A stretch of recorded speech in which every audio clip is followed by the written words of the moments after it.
Get ahead and be in my heart. Pop up, just feeling music pop up tonight. Pop up.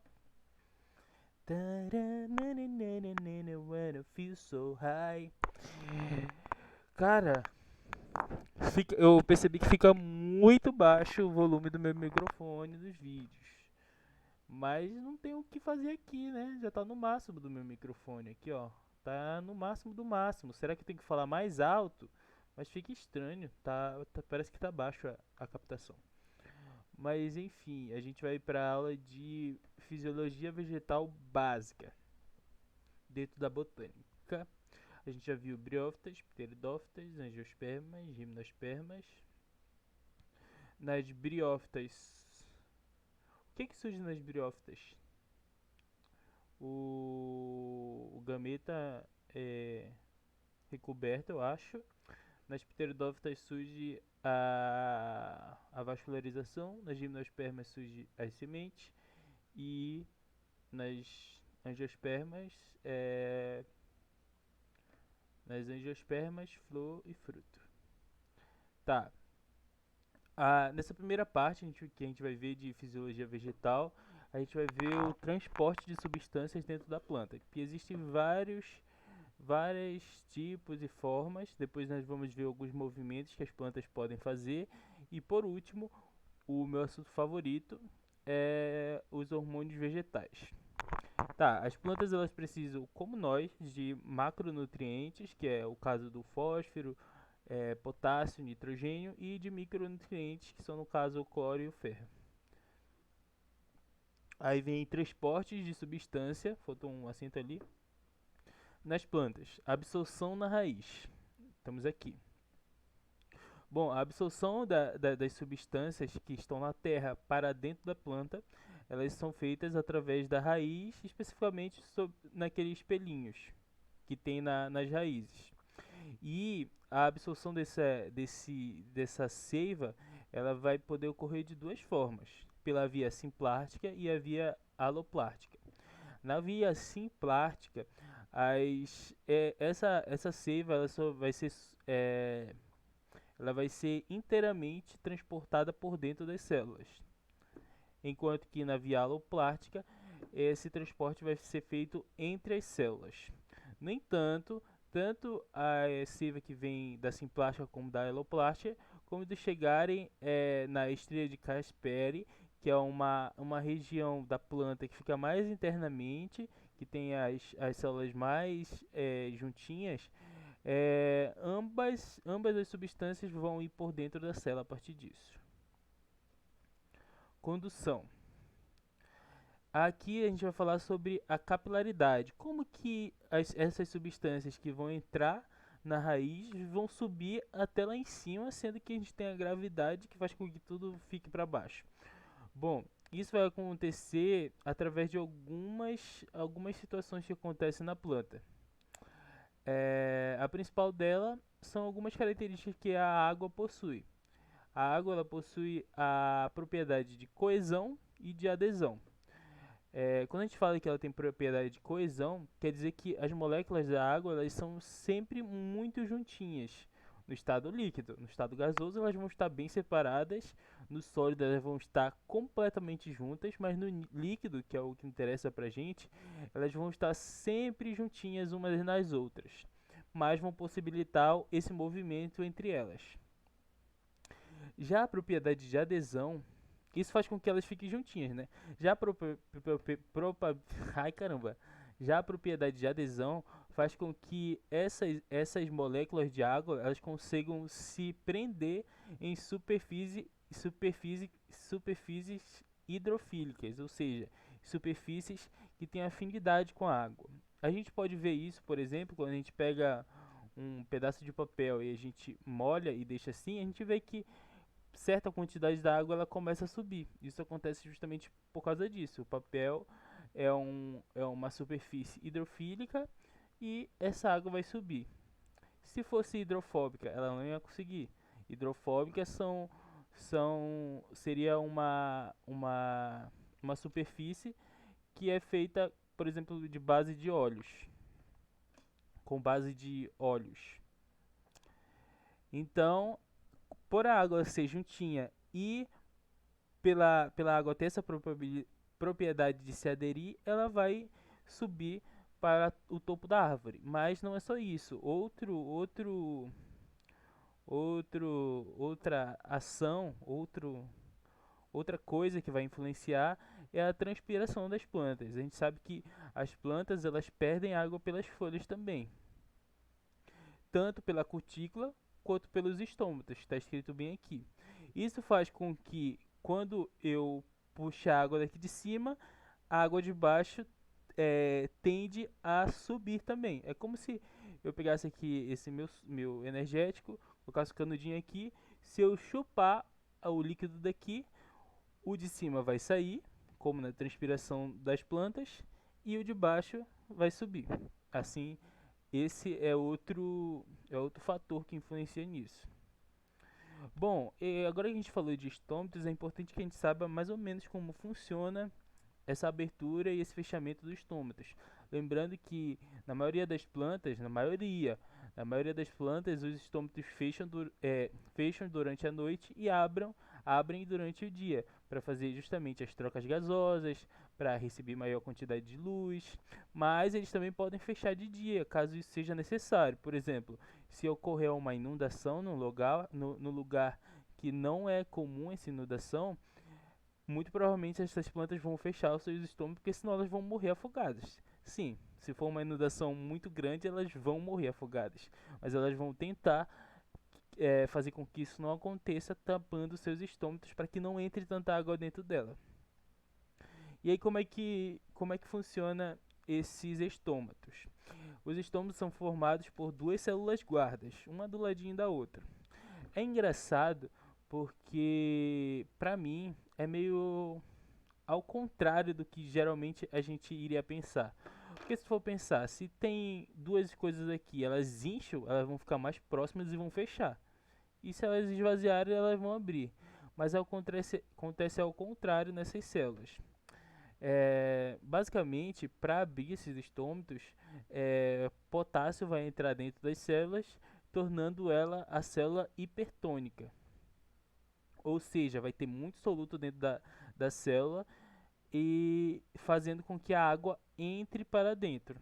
Entrando para dentro é ótimo, entrando na célula, os estômatos vão abrir. É porque não tem uma imagem aqui, mas é bem perceptível de ver como isso acontece quando tu vê a imagem. Mas entra potássio, entra água, a célula incha e a abertura torna-se aberta. E aí para fechar vai sair o potássio, tornando a célula hipotônica, que vai fazer com que a água saia e fazendo com que as células murchem e o estômago feche. Também tem a pressão na raiz que vai influenciar nesse transporte, que é a gutação ou sudação, que é o seguinte: a pressão que a raiz vai fazer por baixo, fazendo a água ser expelida nas folhas pelos hidatódios. São aquelas gotinhas de água que ficam na beirada das folhas. Como é que isso acontece? É basicamente do mesmo jeito do canudinho. Como a raiz vai estar fazendo pressão para puxar a água, essa água vai ter que sair por algum lugar. E às vezes não tem tantos meios dessa água sair e ela vai vazar por esses hidatódios, que são canais, nas folhas mesmo. Aqui a gente tem a seiva elaborada. Isso que a gente viu até agora foi do xilema. Foi o que vem da raiz e vai para o topo. Mas o que está no topo também precisa descer, que é o floema, que são os produtos das reações químicas que as plantas fazem. No caso, a como é? A fotossíntese.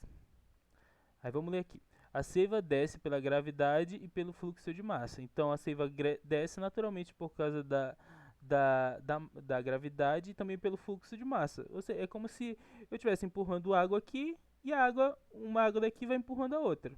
Simples. Isso que é o fluxo de massas.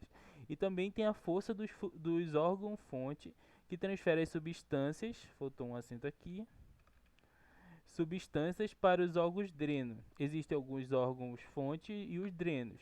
Os fontes são todos aqueles que produzem coisas que vão para outro lugar. Por exemplo, as folhas vão produzir alguns, alguns açúcares que vão para o resto da planta. Por exemplo, as folhas produzem açúcar que vai para os frutos. Então, a folha é um órgão, é um órgão, é um órgão fonte e o fruto é um órgão dreno. Mas essa classificação ela não é fixa. Por exemplo, uma folha ela pode ser ao mesmo tempo um órgão fonte e um órgão dreno, porque existem substâncias sendo produzidas em toda a planta, inclusive hormônios.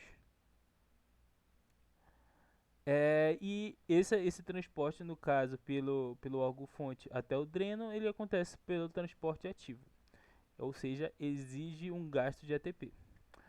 Aí aqui a gente tem algumas relaçõezinhas em relação à fotossíntese e à respiração celular. A gente sabe que a fotossíntese ela tem uma parte clara e uma parte escura, ou a parte do ciclo de Krebs, não, ciclo de Calvin-Benson, que é o termo mais certo. E na fotossíntese a gente produz açúcares e na respiração a gente quebra esses açúcares para transformar em ATP para a planta conseguir sobreviver e funcionar normalmente. Mas existe é necessário que exista um equilíbrio entre esses dois pontos. A produção de nutrientes, a produção de alimento, vamos dizer assim, e o consumo desse alimento. É igual a gente. Se a gente precisa ter uma média de consumo de caloria equivalente ao tanto que nós gastamos de caloria, senão a gente perde peso. E às vezes não é uma coisa interessante a gente perder peso. O ponto fótico vai ser justamente isso. É o equilíbrio entre a fotossíntese, a produção de alimento e o gasto dessa energia. Se, se há um desequilíbrio em relação a isso, a planta ela pode morrer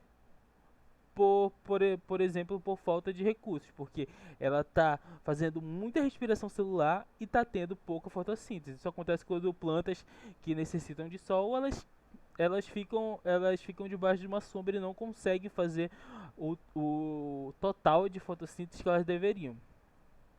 Aí aqui a gente tem alguns exemplos. Olha, as plantas heliófitas que precisam de muito sol, plantas heliófitas precisam de muito sol, ombrófilas, elas precisam de menos sol. Que precisam de muito sol, o seu ponto fótico é muito alto, porque elas fazem muita fotossíntese, ao mesmo tempo elas fazem muita respiração celular. E as plantas ombrófilas, por precisar de menos sol, possuem um ponto fótico baixo. Aí aqui a gente tem algum bizu, uma dica, né, de coisas que pode cair em prova, que é em relação a como é contada a idade das árvores. Bom, as plantas elas possuem uma substância chamada lignina, que ela dá uma cor mais escura para os vegetais. Acontece que essa produção de lignina ela é sempre constante, ela vai ser sempre a mesma quantidade. No entanto, a planta ela cresce mais quando tem mais sol, ou seja, no verão, na primavera, e ela cresce bem menos quando está em períodos com pouco sol, ou seja, no inverno. Então, quando a planta crescer muito, ela vai ter uma cor mais clara, porque tem, por exemplo, 100 de lignina nesse espaço. Mas quando a planta cresce pouco, ou seja, por exemplo, metade, nessa metade ainda vai ter 100 de lignina. Ou seja, essa parte aqui vai estar muito escura. É como se eu, por exemplo, eu fizesse 1 kg de bolo e colocasse uma xícara de Nescau. Eu vou fazer um bolo de chocolate. E aí a cor desse bolo vai ficar na média. Mas eu quero agora fazer meio quilo de bolo. E aí eu peso meio quilo e nessa massa eu coloco a mesma quantidade de Nescau. Vocês concordam que o bolo vai ficar mais escuro porque eu tenho menos massa para a mesma quantidade de Nescau? Então é assim que acontece. A partir disso a gente consegue saber por quantos verões e quantos invernos essas árvores passaram quando a gente corta ela no meio. Ah, mas então, para saber a idade de uma árvore, a gente sempre tem que cortar ela? Não. Existem cálculos matemáticos que pessoas especializadas fazem, que elas conseguem saber a proporção, a média da idade daquela planta só medindo o diâmetro dela. Por exemplo, a gente sabe que o pau-brasil ele cresce tanto de diâmetro por ano. A gente vê o diâmetro do pau-brasil que a gente encontrou em tal área ambiental e a gente consegue saber porque a gente sabe a média que essa árvore cresce. Bom, vamos para o nosso próximo assunto agora, que é movimento das plantas. E vamos falar sobre o tropismos. Bom, tropismos. Tropismo quer dizer movimento. O fototropismo é quando a planta cresce em relação à luz. Fotografia, tem relação à luz. Então é quando determinada parte da planta cresce em direção da luz. Geotropismo é quando a planta cresce em direção à terra. Geologia, coisas relacionadas à terra. É só lembrar disso. Geografia, por exemplo, tu estuda tudo que tem na terra. Tá, não é assim que se fala, mas lembra de geografia, coisas da terra, coisas de solo, coisas de planta. Então, é em direção para baixo, fototropismo para cima. Então, as folhas e o caule, elas vão ter o fototropismo positivo, porque elas vão para a direção do sol. E o geotropismo negativo, porque elas não vão crescer em direção para baixo, normalmente. A raiz ela vai ter o fototropismo negativo, porque ela vai crescer para baixo, não para cima. E o geotropismo positivo, porque ela vai crescer em direção à terra. E o tigminotropismo é quando a planta ela cresce ao redor de um objeto. Por exemplo, as trepadeiras. Por exemplo, outras plantas. Plantas trepadeiras, né? No caso, a uva é um exemplo bem comum disso. Aí aqui a gente tem o natismo, que são outros tipos de movimento na planta. O nactinatismo é o fechamento noturno. Que fechamento noturno? Não sei se vocês perceberam, mas as plantas elas se movimentam durante o dia. Às vezes tu pode ver que a planta ela tá mais assim, parece que ela tá triste, e às vezes parece que ela tá para cima, ela tá como se fosse animada, ela tá forte. Então isso que quer dizer. De noite as plantas elas tendem a se fechar, a encolher um pouquinho, porque elas não precisam de tanta luz naquele momento. Quando elas crescem e elas abrem, elas conseguem ocupar uma área maior, ou seja, pegar mais luz. E aí que a gente tem a tigmonatismo, que é o fechamento em relação ao toque. E aí a gente pode ver como aquelas plantas eu chamo de Maria fecha a porta, e a planta carnívora também, que quando algum objeto entra dentro dela, ela fecha. Tá, agora nós vamos falar de hormônios vegetais. Eu vou tentar falar o mais rápido possível, acho que já está tendo um bom tempo essa aula aqui. E até porque eu acho que eu estou conseguindo falar dos assuntos sem precisar ler tanto. Se bem que aqui eu vou precisar ler algumas coisas. Bom, ela é produzida no ápice do caule, principalmente nas sementes, frutas e folhas jovens. Essas questões de onde é produzido, às vezes não é tão importante. Por exemplo, na auxina é importante, mas às vezes nem tanto, porque, por exemplo, quase todos são produzidos nas folhas e nos frutos, vocês vão ver. Então, é sempre importante tu gravar aquilo que é o mais único daquele hormônio. No caso aqui é que ela cresce no topo da planta. Foi o primeiro fito-hormônio descoberto e sua produção está estritamente ligada à presença de luz. Lembrando que é estritamente na presença de luz, mas essa substância é fotofóbica, ela não gosta da luz, mas ela precisa da luz para poder ser produzida. Aqui a gente tem um pincel, a gente tem o ring light vindo daqui. É, isso daqui a gente pode entender como o ápice da planta, o ápice do caule. Então, se a luz está vindo de lá, a auxina ela vai ser produzida aqui do outro lado e vai fazer com que essa planta ela se curve em direção da luz. É isso que faz com que a planta ela sempre procure a direção da luz. É, E esse transporte acontece de célula em célula por transporte passivo. O transporte é feito do ápice para a base do parênquima e acontece de célula em célula. É encontrado em duas formas, o ácido idolacético e o ácido idobutílico. É essencial para o tropismo, como eu disse, faz com que a planta cresça em direção da luz e é produzida na parte que não tem sol. O efeito é maior no topo que na base, por isso as árvores possuem formato de cone.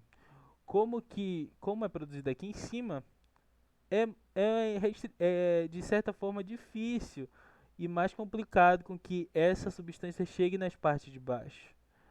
E como esse hormônio está relacionado com a dominância apical, vai fazer com que a parte de cima cresça bem mais que as do lado, então a auxina ela vai impedir que os ramos laterais eles cresçam, mas ela é bem mais forte em cima, então os de cima eles vão ser impedidos mais e os de baixo menos, então eles vão conseguir crescer um pouquinho mais porque a auxina vai ter mais dificuldade de chegar naqueles lugares. Citocininas é responsável pela divisão celular. Aqui é importante que eu nem falei das funções, né, da auxina, então vamos voltar. O alongamento celular é importante que é o alongamento da célula, não é a divisão celular, não é a maior produção de células, é uma célula que vai se tornar mais alongada. É, Desenvolvimento do fruto e da raiz, inibe o crescimento de gemas laterais, dominância apical e mantém as folhas presas. Agora, a citocinina.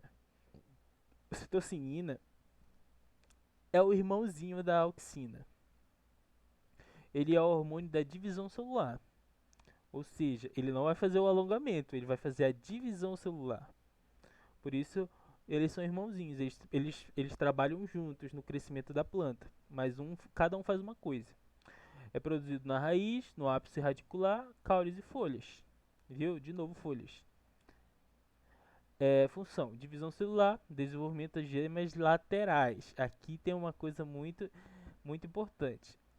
Mas vamos continuar. Retarda o envelhecimento das folhas, controla o crescimento e faz o balanço entre auxinas e citocininas.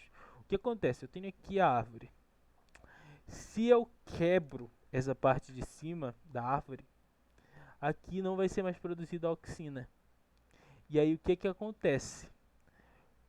Essa auxina ela não vai para as extremidades, que faz com que a auxina, aí a auxina que é produzida nessas gemas laterais, ela é ativada e faz com que novos ramos cresçam. Quando esses ramos são grandes novamente, eles começam a produzir a auxina. Aqui, ó, por exemplo, cresceu esse ramo aqui. E aí agora aqui que vai produzir a auxina e vai inibir os outros ramos. Giberelinas. Giberelinas é o hormônio do despertar. É o hormônio de despertar. É o hormônio de despertar. Ele vai fazer tudo despertar. Ele é produzido nas folhas jovens, frutos, embrião e na expansão do entrenó. Ele é o do despertar e ele também faz com que o entrenó das plantas cresça. Ou seja, por exemplo, a gente tem dois aqui. Aqui é um caule de uma planta. Eu teria que dar uma aula para vocês especificamente sobre morfologia vegetal. Mas, se tu perceber nos raminhos, eles têm um nozinho. É como se fosse um calanguinho. Não é calango, um negocinho assim que marca um nó da planta. Geralmente ele está perto de onde saem os ramos. Por exemplo, aqui sai ramo, aqui sai rama. Esse hormônio vai fazer com que o entrenó, ou seja, a parte entre um nó e outro, cresça. Então essa parte aqui vai crescer. Entendeu? E como eu disse, ele é o hormônio do despertar. Então ele, ele vai estar relacionado com a expansão e divisão. É como se ele fosse uma auxina e citocina juntas. Não é, mas é como se fosse. Ele faz os dois trabalhos, ele divide e ele expande. Ele induz o florescimento, olha o despertar, ele induz o despertar das flores. Ele induz o despertar da dormência das sementes. Ele induz o despertar o desenvolvimento dos frutos. Ele aumenta a longevidade de folhas ornamentais. Então, o gibberellina é o hormônio do despertar e do crescimento do entrenó. Agora a gente tem o ABA, o ácido abscísico. O ABA é o hormônio da sobrevivência, do Hunger Games, dos jogos vorazes. Ele vai fazer com que a planta ela consiga suportar as situações de perigo e de coisas ruins que estiverem acontecendo com ela, um alagamento, um aterramento, qualquer coisa do tipo. Bom, ele é produzido em toda a planta, mas em maior quantidade em raízes em condição de estresse. Então a raiz está em condição de estresse, ou seja, uma raiz, por exemplo, que não está acostumada com muita água, aí tem uma inundação, tá em situação de estresse. Ou está tendo dias mais quentes, a raiz está em condição de estresse porque tem pouca água. Então vamos para as funções. Ele retarda o crescimento vegetal em condições de estresse. E quando a planta está em condições de estresse, não é interessante com que ela continue crescendo, porque tu tem que guardar as tuas reservas de energia para que tu sobreviva. Então, não dá para tu ficar crescendo, criando ramos novos. Tu tem que sobreviver. Então, ele retarda o crescimento. Ele ele está relacionado à dormência das sementes. A gente vê que na gibberellina, que é o hormônio do despertar, ele faz com que a semente acorde, que ela brote. Já o ácido gibberéllico, que ele é da sobrevivência, se uma semente está numa situação que não está propício para a planta crescer, então ela vai continuar dormindo. Ela vai sobreviver ali o tempo que for possível até ter condições necessárias para brotar. E o fechamento estomático, que eu já disse, que é, se tiver no lugar encharcado, fecha os estômatos para não entrar muita água. Se tiver muito calor, abre os estômatos para que a se tiver muito calor, depende. Por exemplo, se tiver muito calor e a planta tiver com sede, ela vai fechar os estômatos também, porque senão a água vai evaporar. Agora vamos para o próximo, que é o meu hormônio favorito, que é o etileno. O etileno, ele foi descoberto, ele é um hormônio gasoso, ele é o único hormônio gasoso das plantas e ele foi descoberto antigamente porque as pessoas colocavam lamparinas, né, nas cidades e a queima do material que era utilizado essas lamparinas, elas produziam etileno. E as plantas que estavam ali perto, elas reagiam a isso. E aí só depois eles foram descobrir por quê. Ele é produzido nos frutos, a função é amadurecimento de frutos aclimatéricos. O que são frutos aclimatéricos? Frutos aclimatéricos são frutos que depois que eles saem da árvore, eles conseguem amadurecer mesmo assim. Exemplo, tomate. Tomate tu compra ele verde, depois de alguns dias até dentro da tua geladeira, mas se tu colocar fora ele amadurece mais rápido. Banana, tu compra verde, ela amadurece. Abacaxi, tu compra verde, ele amadurece. Então esses são frutos aclimatéricos. Eles conseguem ficar maduros mesmo depois de sair da árvore. Eles também estão relacionados com a senescência, a abscisão foliar, ou seja, a queda das folhas e a morte das folhas. A formação de aerênquimas. Aerênquimas são espaço dentro da célula com com reservatórios de ar, caso seja uma planta que esteja em um local alagado, e lenticelas. As lenticelas são como se fossem brotinhos que tem assim nos galhos das árvores, que elas vão fazer trocas gasosas por ali. Uma coisa importante do etileno é que é, ele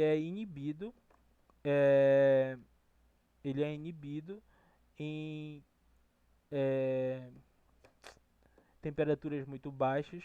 Por isso, tu colocar uma fruta dentro da geladeira, ela demora mais para amadurecer. Se tu colocar fora, ela amadurece mais rápido. O frio ele inibe a produção de etileno. E também é interessante que tem algumas pessoas que embrulhavam no jornal é, algumas frutas para elas amadurecerem mais rápido. Isso acontece porque na tinta também do jornal é uma substância que vai produzir o etileno e vai contribuir para que ele amadureça mais rápido.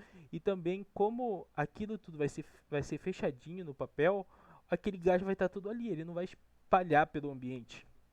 Então vai amadurecer mais rápido. Agora, o nosso último hormônio, os brasinosteroides, ele está relacionado ao amadurecimento de frutos aclimatéricos. Olha, aqui está errado, né? É climatéricos no etileno e aqui é aclimatéricos. Os aclimatéricos são aqueles frutos que depois que tu tira da planta, eles não conseguem amadurecer. Exemplo disso. Caralho, eu não lembro. Fruto que não amadurece depois que tira. Será que feijão? Acho que feijão. Leguminosas no geral, eles não amadurecem depois que tira, né? Porque senão os bagos do feijão ia ficar tudo podre dentro do pote, né? Dentro do saco. Se bem que aquilo é a semente, né? O fruto.